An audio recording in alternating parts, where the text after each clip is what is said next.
tour pour que vous voyez un petit peu ce que c'était. Et nous, bah voilà, René Kersanté, lui, quand il a eu sa ferme, donc ils ont cultivé comme ça jusqu'à la Première Guerre. La Première Guerre, après, Première Guerre, Deuxième Guerre, on a commencé à rentrer dans l'ère industrielle. On a commencé à faire venir les tracteurs. On a travaillé, il fallait nourrir Paris, il fallait absolument faire le maximum de choses. Donc au fur et à mesure, comme l'après-guerre, il a fallu aussi reconstruire.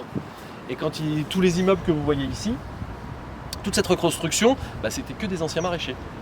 Tous les maraîchers sont partis. Ici, c'était le dernier des Mohicans, René Kersanté, qui est resté ici, qui lui ne voulait absolument pas vendre. Il s'est défendu jusqu'à dans les années 80, il en avait assez de voir toutes les semaines un promoteur qui voulait lui racheter son terrain, c'est 3,7 hectares à prix d'or. Ils arrivaient avec des sacs d'or pour pouvoir construire. Lui, il a fait non, je suis né ici, ça restera toujours maraîcher. Pour bloquer sa terre, il a été voir la mairie de Saint-Denis. Et il leur a expliqué qu'il en avait absolument marre d'être toujours sollicité. Donc du coup, la mairie s'est dit, effectivement, c'est quand même une dernière terre, on est déjà dans les années 1980, c'est déjà un petit moment. La mairie a quand même eu tout de suite l'idée de se dire, on va bloquer cette terre, du coup on va racheter la terre à René Kersanté. Ils en ont profité pour racheter les jardins familiaux que vous voyez juste derrière vous, aux portes de Paris. Il faut savoir, Paris, à 2 km à vol d'oiseau. On a Paris juste à côté, vous êtes venu par métro, je pense. C'est à 5 minutes et c'est quand même énorme, quoi. Et vous avez un espace comme ça. Je pense que vous avez été surpris de voir un espace comme ça, encore conservé, quoi. Et donc René Kersanté a présenté ça. Et puis la mairie de l'époque de 2016, qui est encore actuelle d'ailleurs, s'est dit ok, on fait un appel à concourir. Appel à concourir pour avoir un projet de maraîchage, de reprendre cette ferme en maraîchage. Et donc Olivier Darnay, qui est le directeur de l'association du Parti Poétique, lui travaillait déjà différemment sur tout ce qui tournait autour de l'abeille. Et il travaillait justement sur comment réussir à recréer en fait de la nourriture en pleine ville, tout simplement. Les abeilles arrivent très bien à produire du miel. Pourquoi nous on n'arriverait pas à produire de la nourriture et la consommer local, puisque tout ce qui est produit, on pourrait en faire profiter à tous ceux qui habitent à côté, qui évitent d'utiliser du carbone, et puis surtout on sait ce qu'on produit, quoi.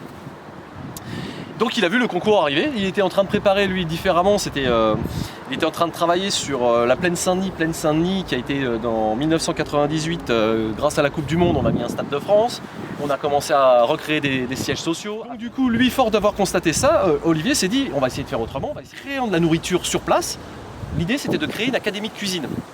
Académie de cuisine qui prendrait des gens qui sont justement de Saint-Denis, justement à côté des Francs-Moisins, les formerait et on livrerait à ce moment-là des repas à la Plaine Saint-Denis. Donc avec Alain Ducasse, il s'était associé pour pouvoir créer une académie de cuisine. Sauf qu'est arrivé ce concours. Donc ils se sont dit, quitte à faire ça, autant produire, transformer, distribuer. Donc ils ont mis l'académie de cuisine de côté, ils ont répondu à l'offre. Alors le Parti Poétique, l'association du Parti Poétique, reprendre 3,7 hectares. Alors déjà financièrement, il fallait sortir énormément d'argent. Une petite association, c'est quand même tout de suite compliqué. Et puis un collectif d'artistes pour faire des légumes, c'était pas possible. Donc du coup, il a cherché à ce moment-là, un autre prestataire à qui s'associer pour pouvoir répondre au concours et réussir à obtenir le concours. Et c'est là où c'est qu'il a été solliciter les fermes de Galy. Et c'est pour ça que le dessin aussi rappelle un petit peu les fermes de Galy qui viennent à la base de Saint-Cyr, qui est à côté de Versailles. Ici, c'est un petit clin d'œil au jardinier Le Nôtre. Le jardin est composé